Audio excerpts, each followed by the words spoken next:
What's going on? It's Justeeni here. This is the semifinals of the monthly bullet. I qualified for it by winning one of the bullet tournaments. And yeah, that means it's bullet time. So the way that this is going to go, this is the best 3 of 5. And because I won the lakes bracket and my opponent won the drylands bracket, we agreed to just switch between lakes and drylands. And then after we went through the whole process of deciding tribes, now we're here and we're playing a set. And my opponent is Jolte, who is good enough to win a bracket, so they're pretty good at bullet.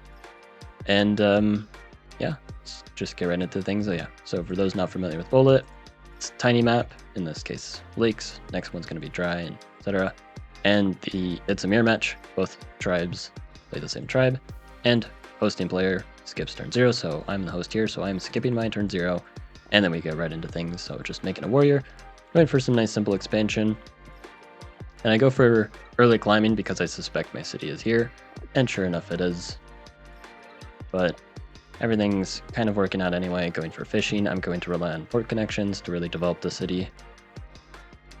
And one thing about this, you'll probably recognize as soon as I fire off this explorer. Look at this explorer. That's right, we are in the most recent version, version 115. And oh my goodness, explorers are absolutely insane in bullet. One explorer uncovers 2 lighthouses. I got this one off the mount, and I'm so close to this one, I don't even need an explorer. One explorer and I get Eye of God. That is ridiculous. And yeah, it looks like a nice 3-on-3. This is very common for lake setups. And I am first to the water with a Juggernaut already. Mark of Fortune, again, going Workshop. No need for Explorer when I'm getting the Lighthouse next turn. Then they get their Giant. Yeah, very quick Giants from both sides. All that Lighthouse population, plus being Luxor. And I just put I've Got here because I don't know where else to put it. I could have considered putting it here as well for a faster Giant, but I figured it's fine here as well. And yeah, they fight for this ruin. They have a Giant there, but unfortunately I am taking both these, sorry, all 3 of these ruins. Actually, all 4 ruins on the map. I got a Vet Sword from this one, so it wasn't very important. And kind of seeing this, the opponent just resigns. They have like good smithery, but I already have naval control, and I'm about to open 3 very delicious ruins. I would have loved if you waited to see what I got, but either way, I'm definitely winning here. So on to the next game. Alright, so now on to Drylands with Chinchi. This is no longer my home turf anymore, so we'll kind of see how things play out. Of course, they skip turn 0, and I decide to go more expansive. And one thing actually, we go to the start. His score is 510, and longtime viewers know exactly what that means. He has a Lighthouse spawn, but not just any Lighthouse spawn. He is in the north. I know his position on turn 0. This is very good for me, because now I know where he's going to be and how he's going to play things. And so on turn 1, you know, normal things happen. But then on turn 2, his score is abnormally high. And there's only one way for that to happen, it's if he upgrades his capital and gets an Explorer on turn 2. And so you'll notice that I just skip over this village because I care about this one more. Because, you know, it's in the center, and I know I'm getting it. With the vision I have, there's no way for him to stop me. And I try to go all the way around, but unfortunately he gets there first. I'm hoping maybe I can get to this, but unfortunately I lack the support. Also, notice earlier, I go Organization. Why do I go Organization instead of Hunting? Because I'm stupid. Organization will do nothing this game, actually. I have to get Hunting anyway, so why get Org? It just slows me down. I get an Explorer. It's funneled to go this way, but I'm hoping that I can maybe get this village, and then I can get Eye of God. And then everything will be great and fantastic. But I can see exactly what I don't want to see. The opponent most certainly has Eye of God. They've fired off 2 explorers on both of their cities. That is how good explorers are in these bullet games. You can actually do that. And they have a Giant. They have a Giant on turn 5 because they fired off a bunch of explorers. So I go archery. This is kind of standard stuff, but unfortunately I have to go 2 warriors. I could have also gotten an archer here, but I need warriors over here as well. And sure enough, Agility also has archery because his economy is actually pretty good despite going for 2 explorers. Because, yeah, he has a giant. And that giant is going straight towards me, and I don't have enough units. Now, he's on 3 cities, and if I play this correctly, I will be on 4 cities to his 3. So it's not over yet. I just need a plan to unsiege. And so there's the siege. And oh my goodness, another giant off Smithery. But forestry pre-cap, and yeah, my plan here you might be able to see, is I want to get I've got off this city, uncovering both lighthouses if I can possibly do that, and then get enough for the giant that way. So I go for the Explorer. And yeah, these Explorers are really good, so I'm assuming, yeah, we're good to go. And we are, just barely. So there it is. But you'll see here, I chopped a little too much. Just a tad bit too much. I believe, if I'm not mistaken, there is a way to unsiege, because I need 9 stars here. So if I chop once, or that's not a good chop. Once, twice, thrice, 4, 5. I chop 5 forests, and then I have just enough for the unsiege. And the position is probably actually pretty playable from that point, but unfortunately, I accidentally chopped a forest in the city, and then I decided, well, okay, I can't unsiege anymore, so then I chopped everything. Very unfortunate moment. Could have turned this position into something actually pretty good, especially since I have more ruin axes here, but I kind of screwed it up, and yeah, oopsie daisies, I accidentally threw the game casually, because from this point, I'll tell you what, I'm down in cities, I am down in super units, I am down in economy, I am losing in every way that you can be losing a game of Polytopia. I get an Explorer rune too, because, of course, why have the runes be useful at this point? So things happen, and sure enough, yeah, I'm still losing, I'm still down in cities, and yeah, so unfortunately I throw this game, making it now a close set, 1-1, but let's go ahead and cut to the next game. Alright, so now we're on to Lake Spullet once again, my beloved, and also with my favorite Lake Spullet tribe, Aquaria. They're so fun on lakes. They're pretty lame on dry. They're alright on dry, but they're not nearly as good as compared to lakes. Lake Spullet is super fun with this. I am hosting, and also I have the oh so dreaded lighthouse spawn, although with the better explorers it is actually a bit more of an advantage than it used to be to have this northern lighthouse spawn. And you'll kind of see how things play out, so let's get right into it. So I go for the upgrade. Now I don't do a cap explorer, because I know I have 2 cities near I can get explorers off both. And then I just go for early riding. I think this is a very good way to play Aquarian. They get a lighthouse already, which is not great, but I can just take both these cities, get aquaculture, meet them, and I can upgrade everything with aquaculture alone, which is very nice here. So then I go explore, because I know it is going to grab that lighthouse, and it's going to uncover enough where I'm either getting the lighthouse outright, or just funneling well enough to where I can... Yeah, oh, this is kind of insane, by the way. Like, let me just touch on this. Yeah. Explorers are extremely good on dry and Lake Spullet. On Pangea, obviously, it's a different story. But on dry and Lake Spullet, one explorer can reliably get 2 lighthouses, which is kind of insane. I don't know. You can also see funny dash drain. That's not supposed to be in the game, but it is in the game, so why not use it? It's getting removed in the next update, I'm pretty sure. But you'll see a little bit of that action. And yeah, sure enough, the opponent is most likely got I have got at this point. We don't actually see the monument anywhere. I go for this ruin. But now I can get this explorer, and this is exactly enough for the crab. I only need 4 population. There's 3. Now with the monument, that is a crab. And yeah, the opponent is actually very close to their I have got as well. And there we go.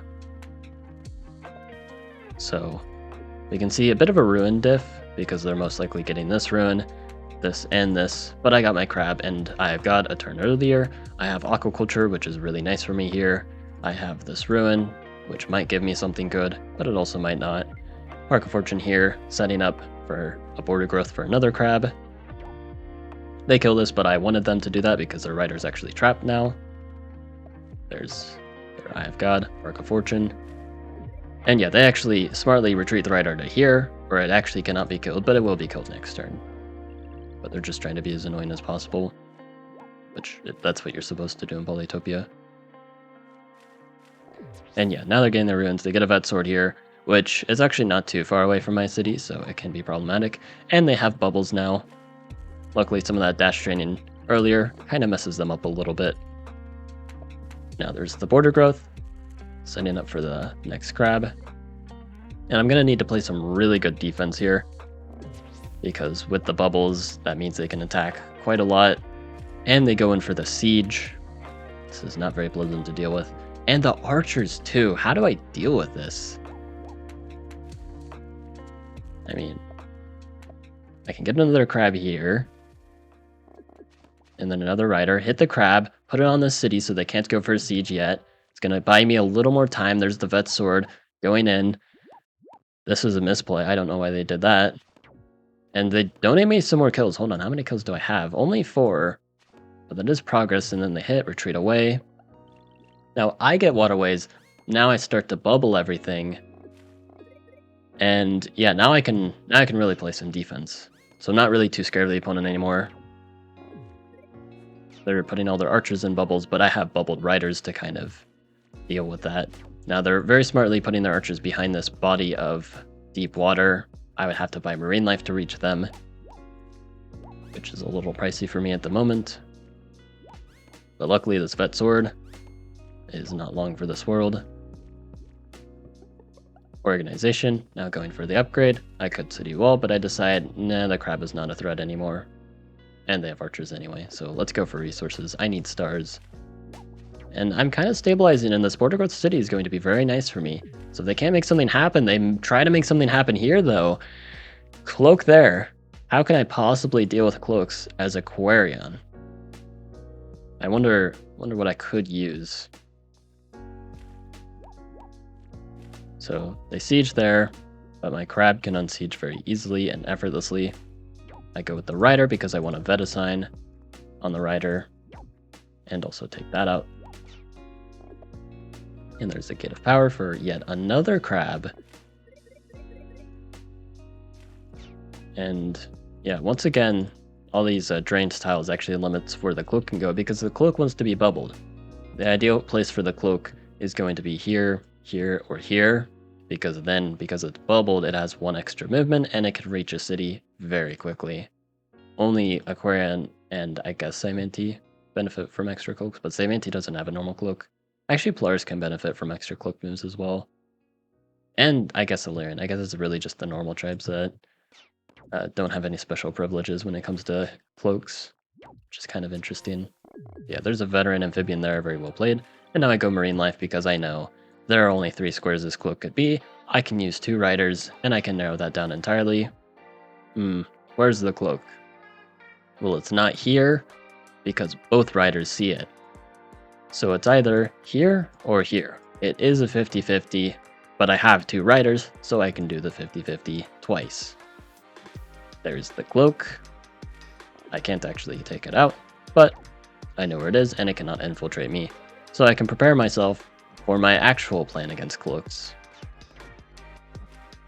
which is a little more sinister.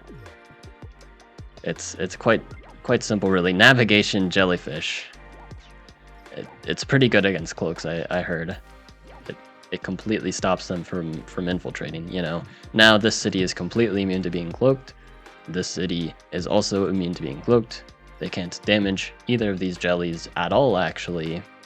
And yeah, if they happen to have a cloak close to here, then they could infiltrate my capital, but they don't because they have units here. So I know that I'm safe.